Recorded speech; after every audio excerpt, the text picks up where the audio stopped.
찬송가 326자입니다. 내 죄를 회개하고 주 예수 믿고서 내 주를 사랑하며 잘 섬기리로다.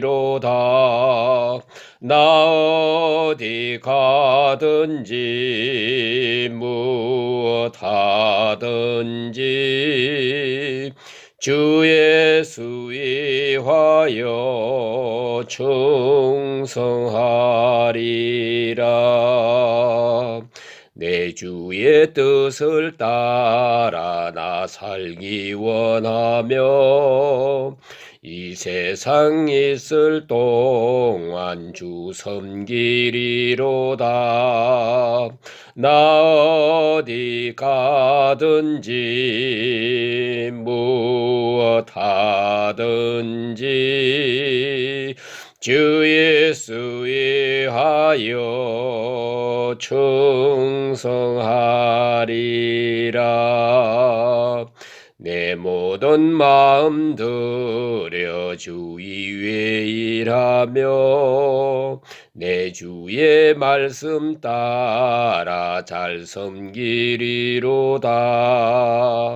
나 어디 가든지 무엇하든지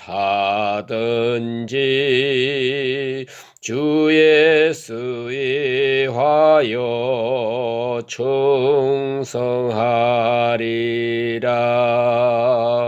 주님의 크신 능력 날 도와주시니 내 본분 다하여서 주 섬기리로다. 나 어디 가든지 무엇하든지 주 예수 위하여 충성하리라. 내 직분 감당하고 저 천국 올라가 내 주를 길이 잘 섬기리로다. 나 어디 가든지 무엇하든지 주 예수 위하여 충성하리라.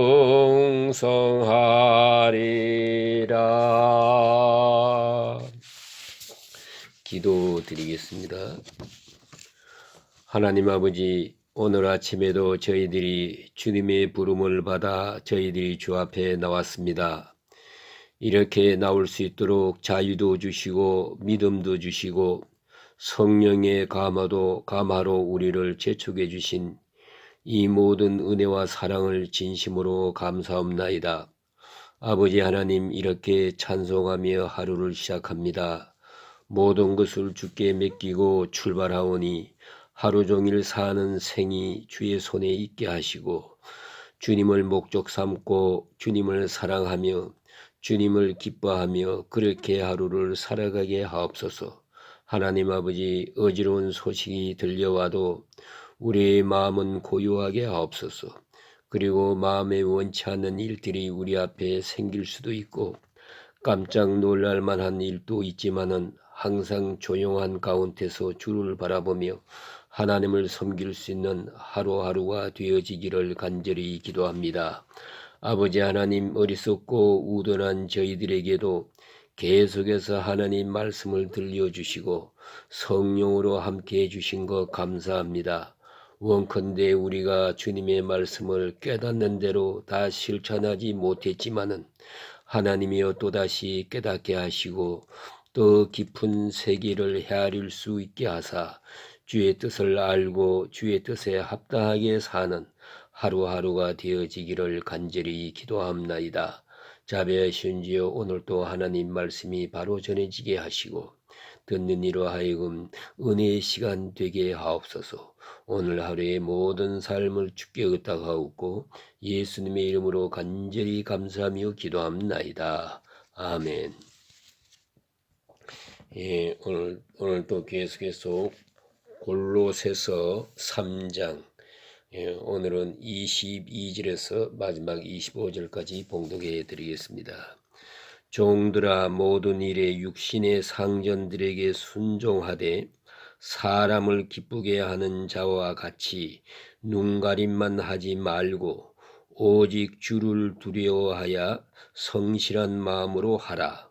무슨 일을 하든지 마음을 다하여 주께 하듯 하고 사람에게 하듯 하지 말라.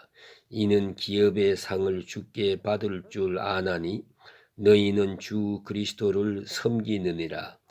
불의를 행하는 자는 불의의 보응을 받으리니 주는 사람을 애모로 취하심이 없느니라. 아멘.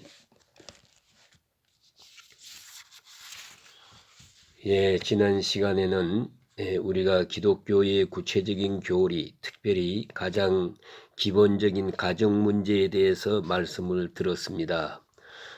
아내와 남편, 남편과 아내의 관계, 또 자녀들에 대한 관계, 또 부모가 자녀에게 또 자녀가 부모에게 어떻게 해야 할 것인가 하는 것을 아주 간결하게 그 원칙적인 말씀을 들었습니다. 이 시간에는 우리에게는 마치 없는 것 같은 이야기같이 먼 얘기같이 들려지는 것 같지만은 의미상으로 풀이하면 오늘 우리에게도 있습니다. 우리에게도 현실적으로 문제가 되고 있는 바로 사회적인 문제, 우리 인간의 사회적 관계 속에서 혹은 사회생활 속에서 우리가 어떻게 살아야 되겠는가 하는 것을 말씀해 주고 있습니다. 우리는 세상에 살면서 세상에 태어날 때부터 부모님과 관계를 가지고 태어납니다. 그러나 자녀에 대한 얘기가 자녀에 대한 얘기만도 아닙니다. 곧 자기도 부모가 되니까요. 어느 순간에 부모가 되니까 그러니까 우리는 자녀의 위치에서 우리가 본분을 다해야 되겠지만은 더 나아가서는 어떤 부모가 되어야 할 것인가 하는 그런 문제도 다시 깊이 생각해야 됩니다. 대체로 보면 자녀가 부모에게 어떻게 해야 한다는 얘기는 많이 해요. 효도하면서 효도에 대한 얘기는 많이 하지만은 부모 노릇 똑똑히 하라. 그건 잘 얘기 안 해요. 그 좀 말하기가 거북한지 듣기가 거북한지 그러나 사실은 그게 더 중요합니다. 여러분 자녀에게 효도하라고 하지 말고 어디 부모 노릇 제대로 했나 한번 생각해 보세요. 이게 근본적이거든요. 그래서 부모는 어떻게 하라, 자녀는 어떻게 하라 이런 이야기를 우리가 지난 시간에 공부했습니다.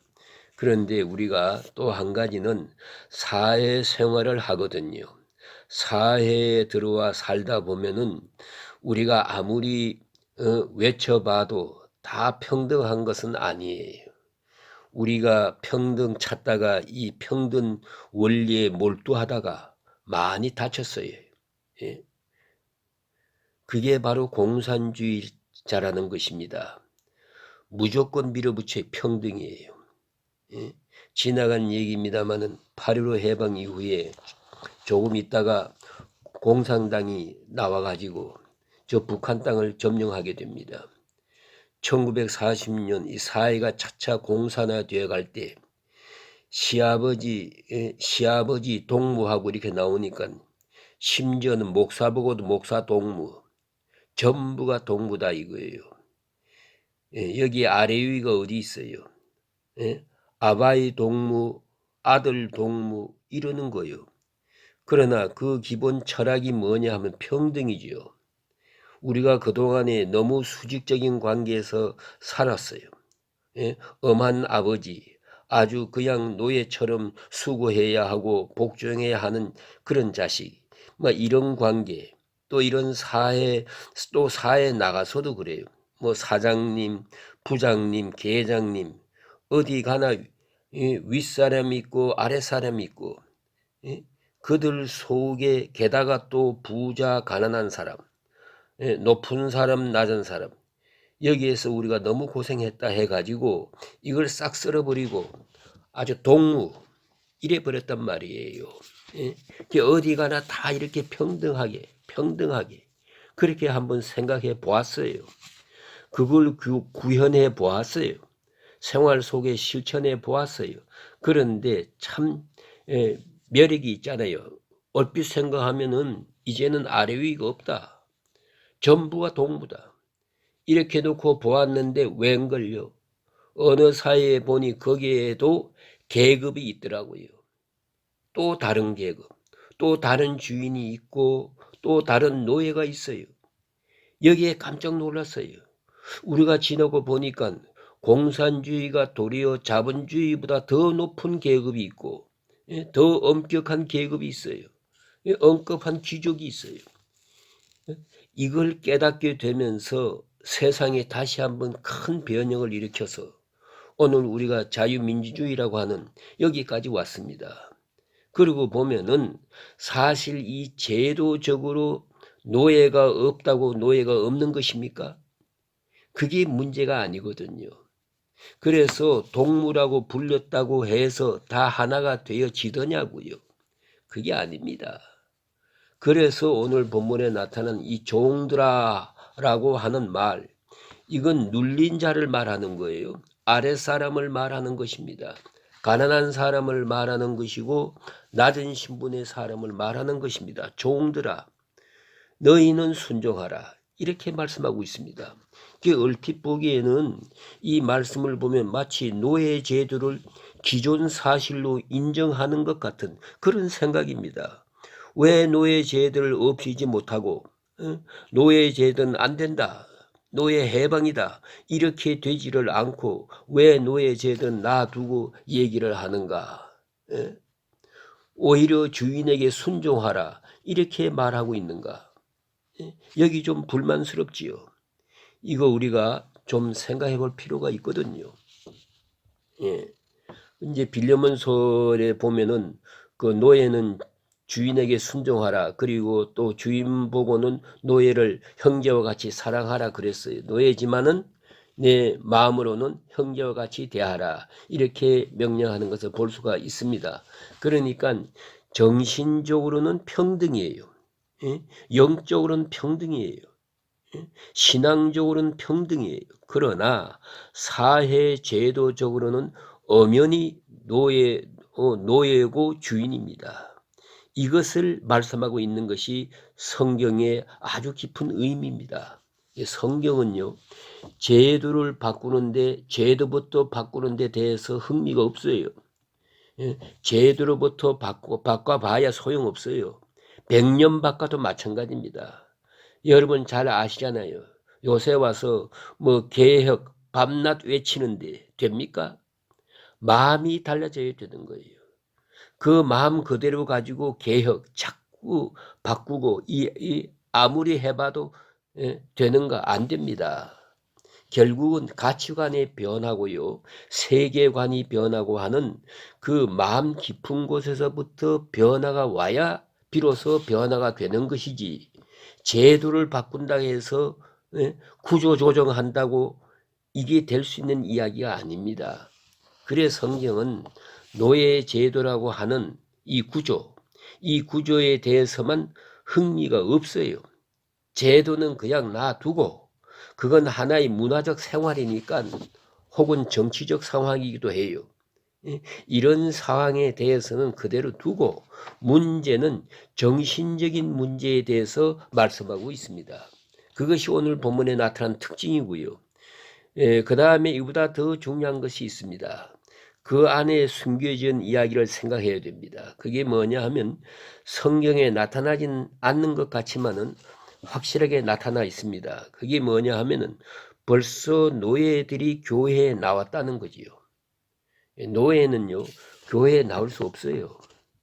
당시 상황으로 보면 노예는 사람이 아니었어요. 물론 지방에 따라 다르지만 로마의 노예는요, 전 인구의 3분의 1이에요. 이 노예는 물건입니다. 팔고 사고 마음대로 할 수 있어요. 이 노예는 도덕성도 없어요. 주인이 하란 대로 하면 돼요. 예?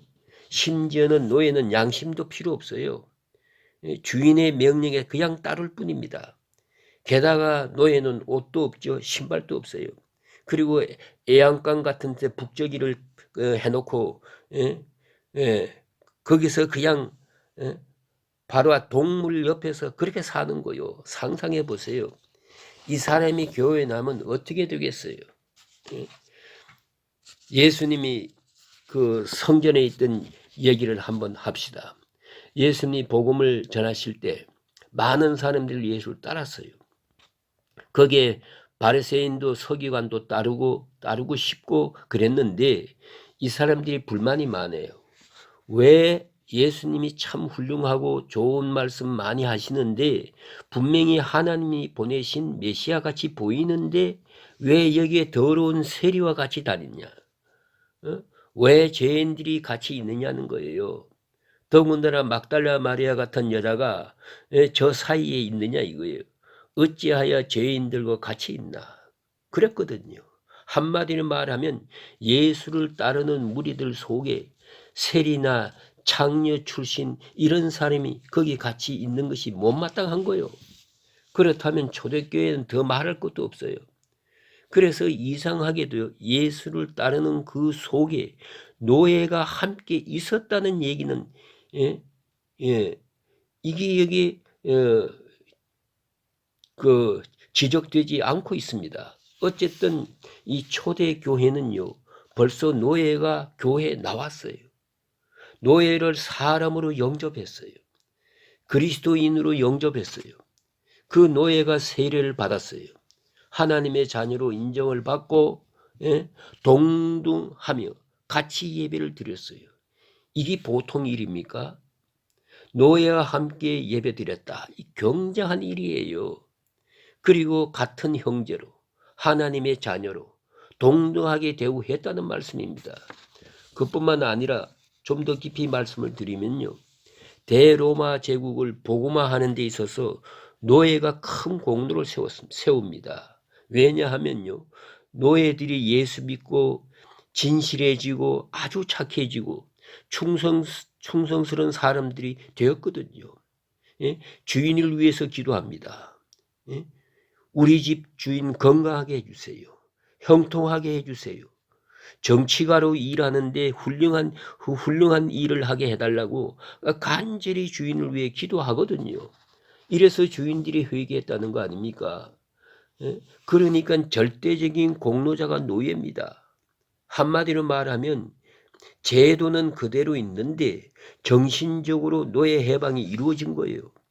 여기서 기독교는 높은 수준의 종교로 높은 아주 고상한 종교로 그렇게 모든 사람들이 추앙을 받게 됩니다. 그래서 이 귀한 역사가 쫙 파급되어서 기독교가 온 세계에 퍼지게 된 거예요. 중요하게 생각해야 됩니다. 그런데 문제가 있어요.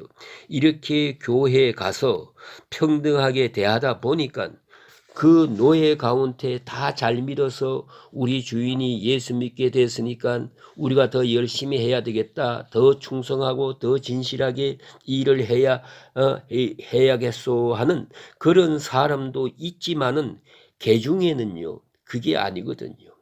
예수 믿는 주인이 왜 저 모양이야? 자기가 어떻게 충성해야 될 것은 생각하지 않고 주인을 비판하는 거예요.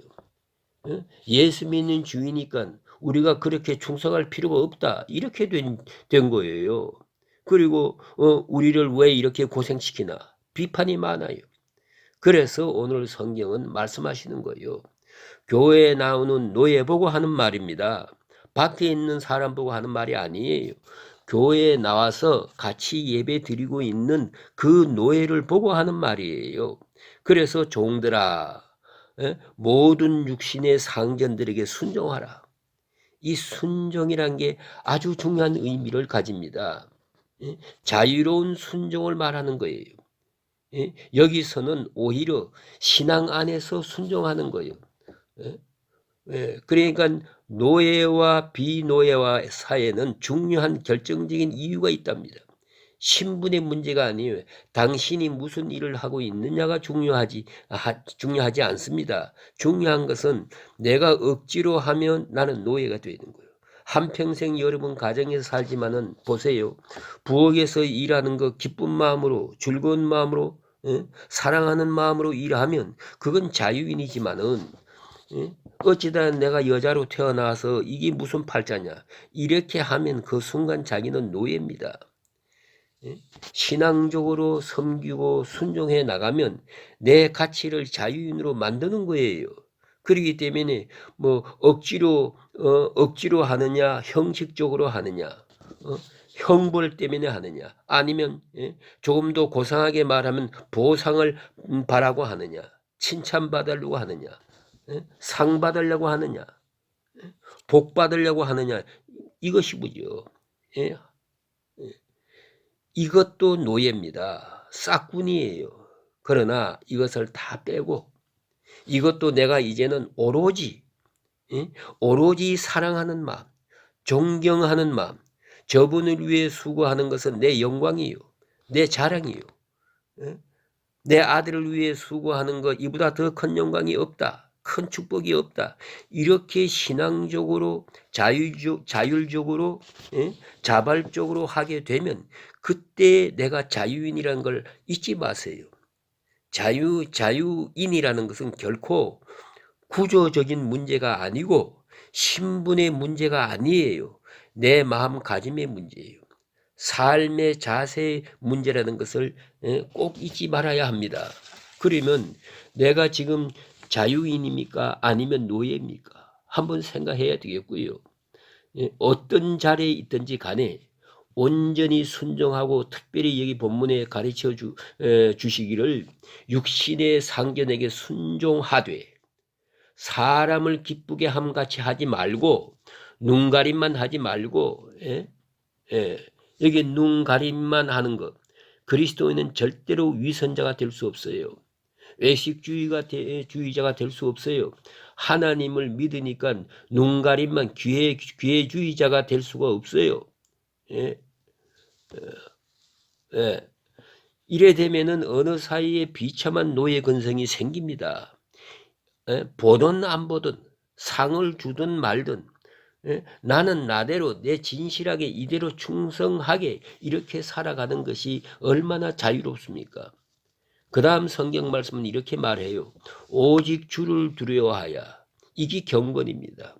경건된 성실, 적극적인 성실, 신앙적인 성실을 말합니다. 그게 뭐냐? 하나님이 보신다 하는 마음이에요. 사람 앞에서 하는 게 아닙니다. 하나님 앞에서. 그 다음에는 마음을 다하여 그랬어요. 충성을 다해서 하는 거예요. 마음을 담아서. 물리적인 일만 하는 게 아니에요. 정성을 담아서, 온 마음을 정성을 다해서 해야 됩니다. 특별히 오늘 성경에 강조하고 있는 것은 죽게 하듯 하고 그랬죠. 죽게 하듯. 그렇게 주를 섬긴다. 여기 섬긴다는 말이 노예가 주인을 섬기는 것 같이 주를 그렇게 섬기는 거예요. 다 주를 섬긴다고 그랬어요. 주인도 주를 섬기고, 노예도 주를 섬기고, 남편도 주를 섬기고, 아내도 주를 섬기고, 교회로 말하면 목사도 주를 섬기고, 교인도 주를 섬기는 거예요. 단 기능이 다르다 뿐이에요. 하나는 집사로, 하나는 장로로, 하나는 목사로, 하나는 남편으로, 하나는 아내로, 하나는 주인으로, 하나는 노예로. 누구든 마찬가지입니다. 다 주를 섬기는 거예요. 주님 앞에 성실해야 돼요. 주인은 주인대로 예수 그리스도 앞에 성실해야 되고, 노예는 노예대로 주님 앞에 성실해야 됩니다. 특별히 하나님은 사람을 애물어 취하지 않는다. 노예라고 무시하고 주인이라고 높이 보지 않는다. 애물한 말은 얼굴 보고 대하지 않는다. 그러니까 뭐 잘생기든 못생기든 하나님은 그거 보지 않습니다. 크고 작고 높고 낮고 하나님 앞에 이런 것도 없어요. 어떤 위치도 좋아요. 그거 묻지 마세요.